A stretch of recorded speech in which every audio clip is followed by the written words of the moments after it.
కాళ్ళు పట్టుకుంటారండి. అయ్యో లేమ్మా, నీ పరిస్థితి ఏంటో నాకు అర్థమైంది. సరేలేమ్మా, నేను వేరే డోనర్ని వెతుక్కుంటాను.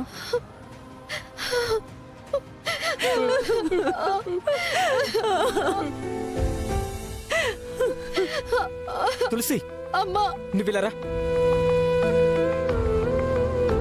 అన్నయ్య, నువ్వైనా చెప్పన్నయ్య, అమ్మని కిడ్నీ ఇవ్వద్దని చెప్పన్నయ్య. అమ్మ కిడ్నీ ఇవ్వకపోతే నాన్న ఆపరేషన్ కి డబ్బులు ఎలా వస్తాయి తులసి? నేను డబ్బులు తీసుకొచ్చాను. డబ్బు తెచ్చిందా? ఈ డబ్బులు ఇచ్చేసి అమ్మని తీసుకురా అన్నయ్య. నీకు దండం పెడతాను.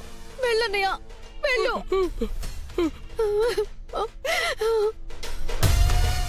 తాతమ్మ, తాతమ్మ, తాతయ్య ఎలా ఉన్నాడు తాతమ్మ? బాగానే ఉన్నాడమ్మా, నువ్వేం కంగారు పడకు. ఈ రోజే డౌన్లోడ్ చేయండి, మీ ఫేవరెట్ షోస్ చూడండి.